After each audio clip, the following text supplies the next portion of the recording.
रामकृष्ण हरी. श्री स्वामी समर्थ. मित्रांनो, अमावस्या तिथी ही दर महिन्याला येते, परंतु सोमवारी येणाऱ्या अमावस्येला सोमवती अमावस्या असे म्हणतात. दर अमावस्येला पितरांची पूजा करावी असे आपले धर्मशास्त्र सांगते. पण आपणास दर महिन्याला पितरांची पूजा करणे शक्य नसेल तर किमान सोमवती अमावस्येला पितरांची पूजा अवश्य केली पाहिजे असे आपले शास्त्र सांगते. मार्गशीर्ष मधील अमावस्या ही 2024 मधील शेवटची अमावस्या असणार आहे.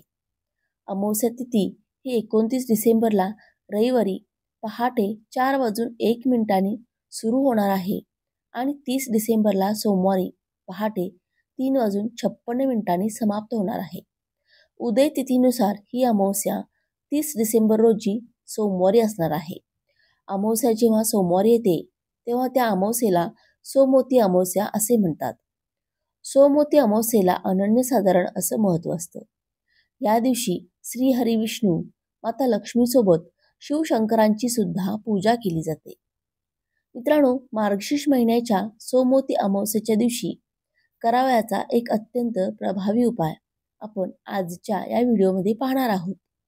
3 लवंगांचा हा उपाय भगवान श्री हरी विष्णूंच्या आशीर्वादाने तुमच्या जीवनातील सर्व अडचणी, कष्ट आणि समस्यांवर सहज मार्ग दाखवेल. यामुळे तुमच्या मनोकामना पूर्ण होऊन घरात आनंद, समृद्धी आणि सुखाचा वर्षाव होईल. मित्रांनो, या महिन्यातील अमावस्या सोमवारी आल्याने सोमवती अमावस्येचे महत्त्व अधिकच वाढले आहे. अशा सोमवती अमावस्येला 3 लवंगांचा हा उपाय अवश्य करा आणि तुमचे जीवन अधिक सुखमय बनवा. या व्हिडिओमध्ये आपण जाणून घेणार आहोत की हा उपाय कसा करायचा, केव्हा करायचा आणि करताना कोणत्या गोष्टींची काळजी घ्यायची.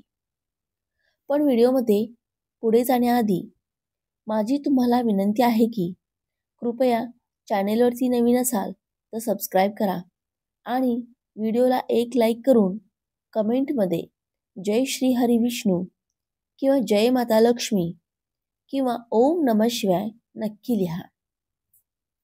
मित्रांनो, पाहण्यात आले आहे की काही वेळा मोठ्या पूजा, अर्चना किंवा अनुष्ठानांनीही ज्या मनोकामना पूर्ण होत नाहीत त्या एका छोट्याशा उपायाने पूर्ण होतात. मित्रांनो, हा उपाय अनेकांनी करून पाहिला आहे आणि त्यांना त्याचे सकारात्मक परिणाम मिळाले आहेत. जर तुम्हालाही हा उपाय करायचा असेल तर तो योग्य पद्धतीने समजून घ्या, ऐका आणि नंतरच करा. या उपायाने तुमच्या घरातील सर्व समस्या, दुःख दूर होऊन न संपणाऱ्या समस्यांवर सहज मार्ग सापडतो. हे दोष कोणत्याही प्रकारचे असू शकतात, जसे की पितृदोष, मंगळदोष किंवा इतर काही कारणे. पण घाबरू नका. हा उपाय करताना तुम्हाला दोष शोधायची गरज नाही. फक्त श्रद्धेने आणि योग्य प्रकारे तो करा. मित्रांनो, हा उपाय 3 लवंगांचा आहे आणि प्रत्येक व्यक्ती तो करू शकतो. घरातील माता बहिणी, वृद्ध, तरुण किंवा अगदी लहान मुले सुद्धा. विशेषतः माता बहिणींनी घरासाठी आणि घराच्या समृद्धीसाठी हा उपाय अवश्य करावा, कारण त्यांच्या श्रद्धेने लक्ष्मीचा वास घरात अधिक स्थिर होतो. तर चला आता आपण जाणून घेऊया की हा उपाय कोणत्या वेळेस करायचा आहे. हा उपाय मुख्यतः संध्याकाळी, प्रदोष काळात, सायंकाळी 6 ते 7 या वेळेत करायचा आहे. काही लोकांच्या मनात प्रश्न असतो की जर आम्हाला उशीर झाला तर उपाय कसा करायचा. मित्रांनो, 7 ते 8 वाजेपर्यंत हा उपाय करणे शक्य असेल तर तो जरूर करा. हा उपाय तुमच्या जीवनातील अनेक समस्यांचे समाधान करू शकतो. जर तुम्ही आर्थिक अडचणीत असाल, नोकरी नसेल, व्यापारात यश नसेल आणि आर्थिक कोणत्याही समस्यांनी त्रस्त असाल तर सोमवती अमावस्येला हा उपाय करा आणि त्याचे सकारात्मक परिणाम अनुभवा. तर चला आता पुढे जाणून घेऊया की सोमवती अमावस्येला 3 लवंगांचा उपाय कसा करायचा. या उपायासाठी तुम्हाला एक मातीचा दिवा लागेल आणि 2 अखंड फूल असलेल्या लवंग लागेल. लवंग अजिबात तुटलेली नसावी, खंडित नसावी, साबूत अखंड लवंग घ्यावी. यानंतर तुम्हाला काय करायचे आहे तर थोडेसे काळे तीळ घ्यायचे आहेत, जे पितरांना खूप प्रिय आहेत. 2 चिमूट काळे तीळ घ्यावे. मातीचा दिवा घेऊन त्यामध्ये कापसाची जोड वात घालायची आहे.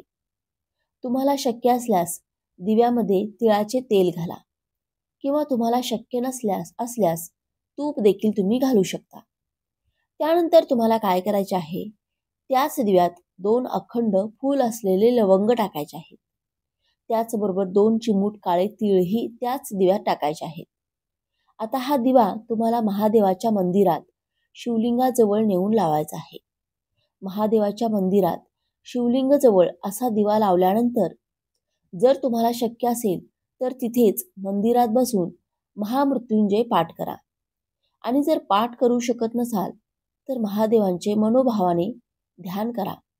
महादेवांकडे प्रार्थना करा आणि त्यांना सांगा की त्यांचे पितर जे त्यांच्यावर रुसलेले आहेत ते प्रसन्न व्हावेत आणि तुमच्या जीवनातील सर्व दुःख, संकटे, त्रास, धनाशी संबंधित समस्या, कर्जाशी संबंधित समस्या, घरातील क्लेश या साऱ्या गोष्टी तुम्ही आमच्या जीवनातून दूर करा आणि कधीही आमच्या जीवनात किंवा घरामध्ये पितृदोष येऊ नये. पितर नेहमी प्रसन्न राहावेत अशा प्रकारे प्रार्थना करा. तुम्हाला महादेवांना काय सांगायचे आहे ते सांगा. उपाय करून पहा आणि मग पहा तुमच्या जीवनातील दुःख कसे संपतात. तुमच्या घरात कधीही पितृदोष राहणार नाही. पितर नेहमी प्रसन्न राहतील. पितर रुसलेले असो किंवा नसो, तुम्ही हा उपाय करायलाच हवा. कारण जर पितर रुसलेले असतील तर ते प्रसन्न होतील आणि जर पितर रुसलेले नसतील तर ते कधीही तुमच्यावर रुसणार नाहीत. लवंग हे शिवशक्तीचे स्वरूप आहे. काळे तीळ पितरांना खूप प्रिय आहेत. काळे तीळ श्रीहरी विष्णूंशी देखील जोडलेले आहेत. काळे तीळ हे शनिदेवांशी देखील जोडलेले आहेत. त्यामुळे समजून घ्या की काळ्या तिळाचा कोणताही उपाय करताना आणि त्यात जर तुम्ही लवंग घेतली तर तो उपाय अधिक प्रभावी होतो. महादेव हे देवांचे देव आहेत आणि ज्यांच्यावर त्यांची कृपा होते त्यांचे काहीही वाईट होऊ शकत नाही. आणि तुम्हाला माहीतच आहे की महादेव फार लवकर प्रसन्न होतात. नंबर 2, आता आपण दुसरा उपाय पाहूया. जर तुम्ही हा उपाय सोमवती अमावस्येला केलात तर समजा की पितृ तुमच्यावर कधीही नाराज होणार नाहीत आणि तुमचे भाग्य सूर्याप्रमाणे चमकू लागेल. प्रत्येक व्यक्तीला हवे असते की त्याला आपल्या जीवनात जास्तीत जास्त यश मिळावे, भरपूर पैसा मिळावा, तो आपल्या जीवनात पुढे जावा, त्याला कधीही पैशांची कमतरता भासू नये. जर तुम्हाला हवे असेल की तुमचे भाग्यही सूर्याप्रमाणे चमकावे, तुमचे भाग्य इतके प्रबळ व्हावे, त्यात इतकी वाढ व्हावी की तुम्हाला हवे ते मिळावे, यासाठी तुम्हाला काय करायचे आहे, तुम्हाला 2 चिमूट काळे तीळ घ्यायचे आहेत. काळे तीळ पितरांना खूप प्रिय असतात. काळे तीळ श्रीहरी विष्णूंशी देखील जोडलेले आहेत. आणि आता जो काळ्या तिळाचा उपाय सांगणार आहोत तो तुमचे भाग्य उजळवण्याचे काम करेल. 2 चिमूट काळे तीळ आणि 1 तांब्याचा कलश भरून पाणी घ्या आणि त्यामध्ये 2 चिमूट काळे तीळ टाका. आता हे पाणी तुम्हाला तुमच्या घराच्या छतावरून, गॅलरीतून किंवा अंगणातून सूर्य भगवानाला अर्घ्य द्यायचे आहे. आणि जर तुमच्या घराजवळ मंदिर असल्यास तर तिथे जाऊन अर्घ्य देऊ शकता. अन्यथा तुमच्या घरातूनच सूर्य भगवानाला अर्घ्य द्या. सोमवती अमावस्येच्या दिवशी जर तुम्ही थोडेसे काळे तीळ पाण्यात टाकून सूर्य भगवानाला अर्घ्य दिले तर तुमचे भाग्य सूर्याप्रमाणे चमकू लागते. तुमचे नाव संपूर्ण जगात होते. प्रत्येक व्यक्ती तुम्हाला ओळखतो. तुम्ही तुमच्या जीवनात खूप उंची गाठता आणि कधीही तुमच्या जीवनात धनाची कमतरता जाणवत नाही. म्हणून प्रयत्न करा हा उपाय नक्की करण्याचा. सूर्य भगवानाला तीळ टाकून अर्घ्य नक्की द्या. नंबर 3, आता पाहूया तिसरा उपाय कोणता. पहा, सोमवती अमावस्येला गाईला काहीतरी नक्की खायला द्यायचे आहे आणि विशेष करून मार्गशीर्ष महिन्याच्या शेवटच्या दिवशी गाईला भाकरी, चपाती जे काही असेल ते द्यायला हवे. तुम्ही गाईला हिरवे गवत खायला घालू शकता, पोळी खायला घालू शकता किंवा गूळ खाऊ घालू शकता. तुमच्याकडून जे शक्य होईल त्यातला एक हिस्सा गाईला नक्की काढा. तुम्हाला हे माहीतच असेल की गायीमध्ये 33 कोटी देवी देवतांचा वास असतो. तसेच पितरांचा वासही गायीमध्ये मानला जातो. म्हणूनच जर तुम्ही सोमवती अमावस्येला गायीची सेवा केली, तिला हिरवे गवत खाऊ घातले, गूळ खाऊ घातला, तर त्यामुळे तुमच्या जीवनातील निम्म्याहून अर्धे दुःख दूर होतात. तुम्ही तुमच्या जीवनात नेहमी सुख आणि संपत्ती प्राप्त करता.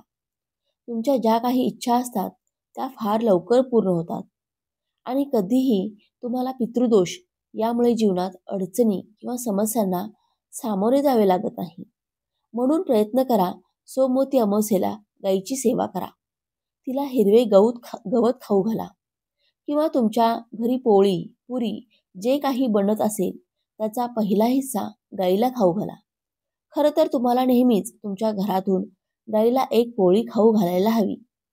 त्यात गूळ ठेवून किंवा गोड पदार्थांसोबत पोळी खाऊ घाला. जर तुम्ही अमावस्येला माता लक्ष्मीसाठी खीर बनवत असाल तर खीरसोबत पोळी गायीला खाऊ घाला. असे केल्याने तुम्हाला कधीही पितृदोष लागणार नाही आणि पितृ नेहमी आशीर्वाद देऊनच निघून जातील. जर तुम्हाला हा माहितीपूर्ण व्हिडिओ उपयुक्त वाटला असेल तर व्हिडिओला एक लाईक नक्की करा आणि चॅनेलला सबस्क्राईब करून आम्हाला प्रोत्साहित करा. तसेच हा व्हिडिओ संपूर्ण पाहिल्याबद्दल आपणा सर्वांचे मनापासून आभार. धन्यवाद. श्री स्वामी समर्थ. रामकृष्ण हरी. जय श्रीराम. जय श्रीकृष्ण. जय माता लक्ष्मी.